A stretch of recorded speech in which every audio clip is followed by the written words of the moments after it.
Book 1 of the Causes of Improvement in the Productive Powers of Labor and of the Order, according to which its produce is naturally distributed among the different ranks of the people. Chapter 1 of the Division of Labor. The greatest improvements in the productive powers of labor and the greater part of the skill, dexterity, and judgment with which it is anywhere directed or applied seem to have been the effects of the division of labor. The effects of the division of labor in the general business of society will be more easily understood by considering in what manner it operates in some particular manufactures. It is commonly supposed to be carried furthest in some very trifling ones. Not perhaps that it really is carried further in them than in others of more importance, but in those trifling manufactures, which are destined to supply the small wants of but a small number of people. The whole number of workmen must necessarily be small, and those employed in every different branch of the work can often be collected into the same workhouse, and placed at once under the view of the spectator. In those great manufactures, on the contrary, which are destined to supply the great wants of the great body of the people, every different branch of the work employs so great a number of workmen that it is impossible to collect them all into the same workhouse. We can seldom see more at one time than those employed in one single branch, though in such manufactures, therefore, the work may really be divided into a much greater number of parts than in those of a more trifling nature. The division is not near so obvious and has accordingly been much less observed. To take an example, therefore, from a very trifling manufacture, but one in which the division of labor has been very often taken notice of, the trade of a pin maker, a workman not educated to this business, which the division of labor has rendered a distinct trade, nor acquainted with the use of the machinery employed in it to the invention, of which the same division of labor has probably given occasion, could scarce perhaps, with his utmost industry, make one pin in a day, and certainly could not make 20. But in the way in which this business is now carried on, not only the whole work is a peculiar trade, but it is divided into a number of branches, of which the greater part are likewise peculiar trades. One man draws out the wire, another straights it, a third cuts it, a fourth points it, a fifth grinds it at the top for receiving the head. To make the head requires 2 or 3 distinct operations. To put it on is a peculiar business. To whiten the pins is another. It is even a trade by itself to put them into the paper, and the important business of making a pin is, in this manner, divided into about 18 distinct operations, which in some manufactories are all performed by distinct hands, though in others the same man will sometimes perform 2 or 3 of them. I have seen a small manufactory of this kind, where 10 men only were employed, and where some of them consequently performed 2 or 3 distinct operations. But though they were very poor, and therefore but indifferently accommodated with the necessary machinery, they could, when they exerted themselves, make among them about 12 pounds of pins in a day.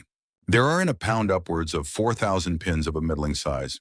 Those 10 persons, therefore, could make among them upwards of 48,000 pins in a day. Each person, therefore, making a 10th part of 48,000 pins, might be considered as making 4,800 pins in a day.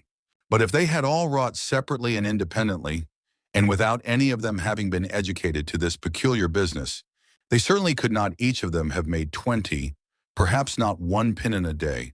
That is certainly not the 240th, perhaps not the 4,800th. Part of what they are at present capable of performing in consequence of a proper division and combination of their different operations. In every other art and manufacture, the effects of the division of labor are similar to what they are in this very trifling one, though in many of them, the labor can neither be so much subdivided nor reduced to so great a simplicity of operation.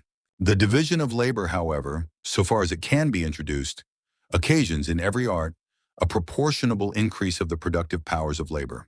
The separation of different trades and employments from one another seems to have taken place in consequence of this advantage. This separation, too, is generally carried furthest in those countries which enjoy the highest degree of industry and improvement.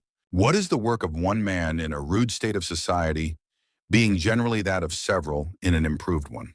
In every improved society, the farmer is generally nothing but a farmer, the manufacturer, nothing but a manufacturer.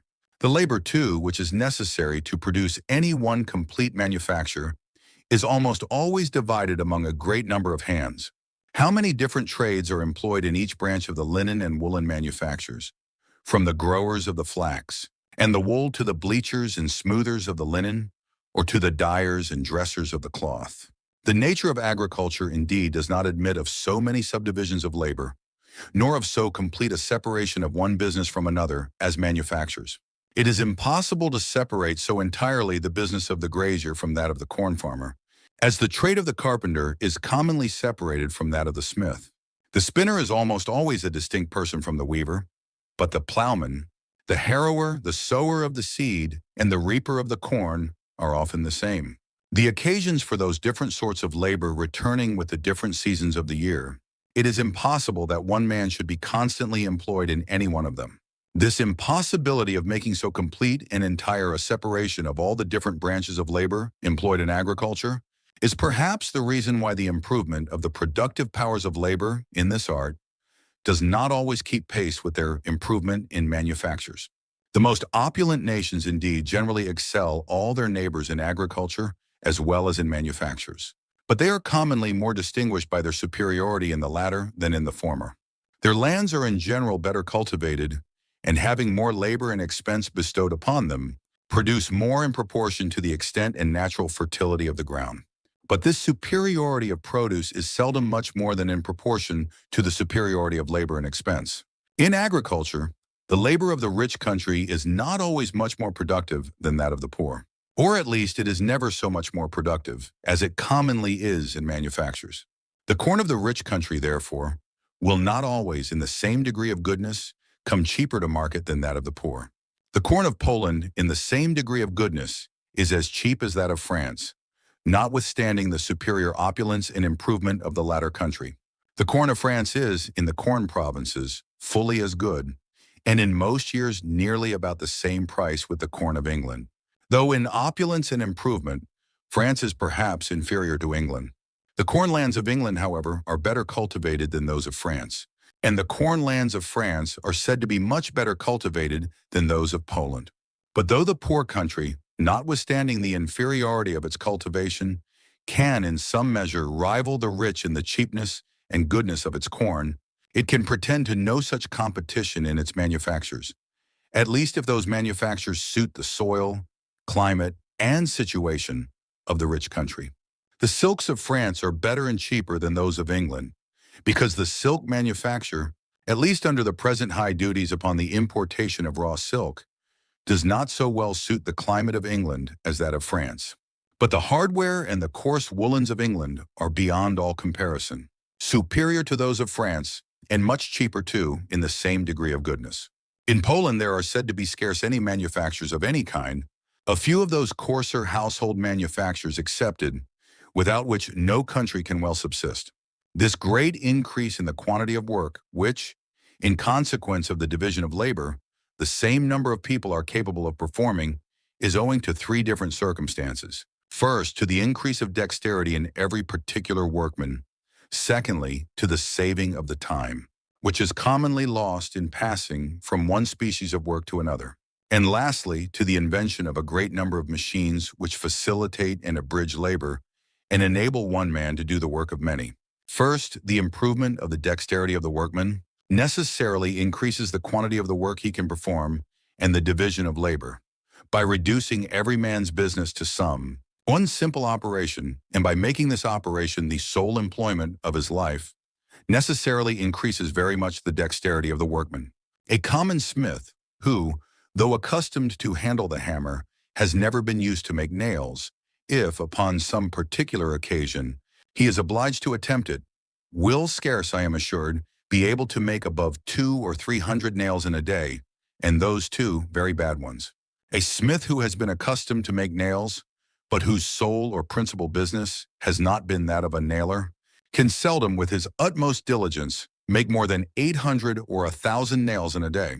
I have seen several boys under 20 years of age who had never exercised any other trade but that of making nails, and who, when they exerted themselves, could make, each of them, upwards of 2,300 nails in a day. The making of a nail, however, is by no means one of the simplest operations. The same person blows the bellows, stirs or mends the fire, as there is occasion, heats the iron, and forges every part of the nail and forging the head too, he is obliged to change his tools.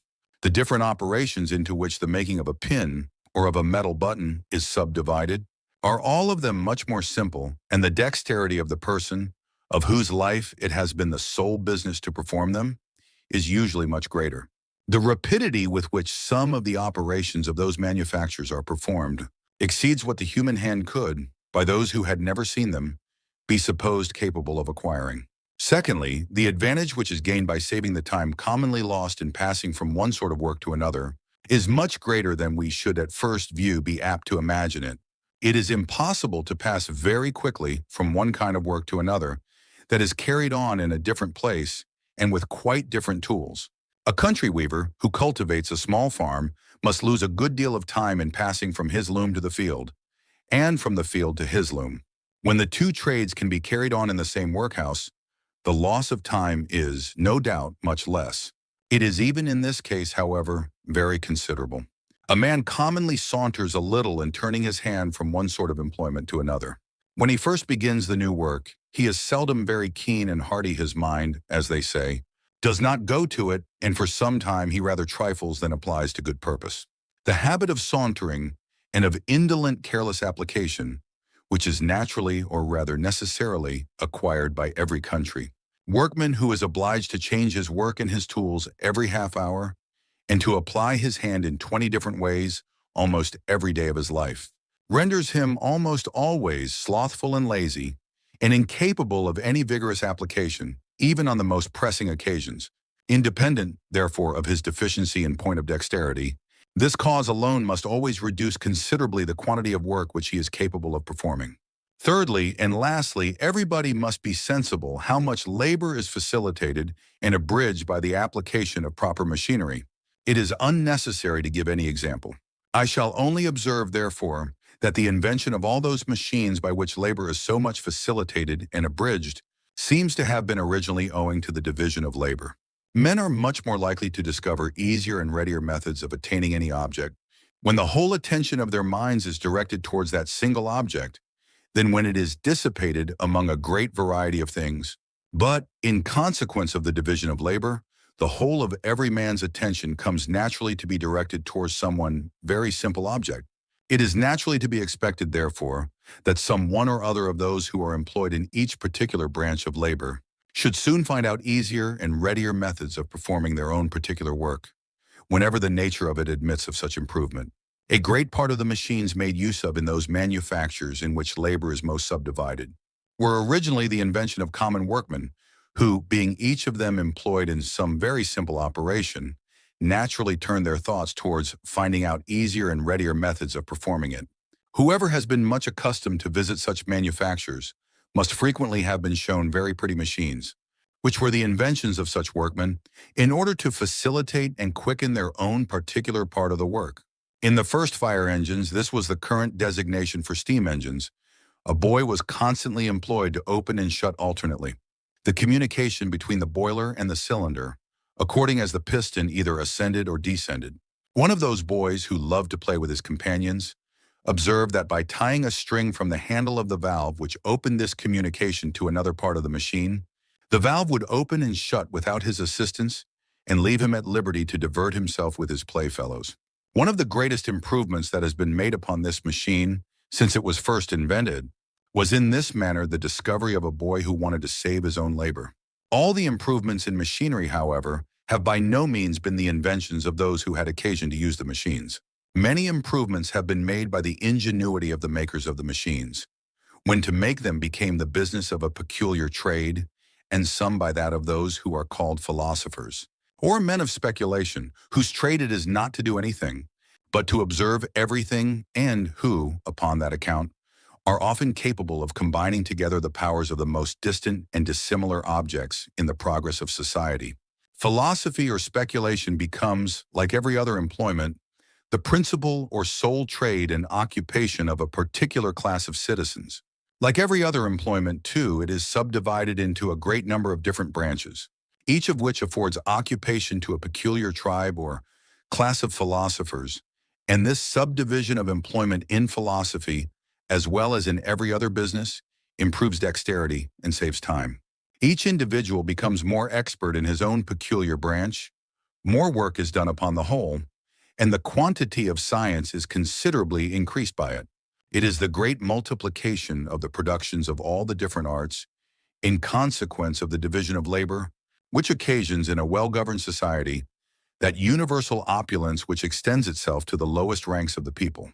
Every workman has a great quantity of his own work to dispose of beyond what he himself has occasion for. And every other workman being exactly in the same situation, he is enabled to exchange a great quantity of his own goods for a great quantity, or what comes to the same thing, for the price of a great quantity of theirs. He supplies them abundantly with what they have occasion for, and they accommodate him as amply with what he has occasion for, and a general plenty diffuses itself through all the different ranks of the society.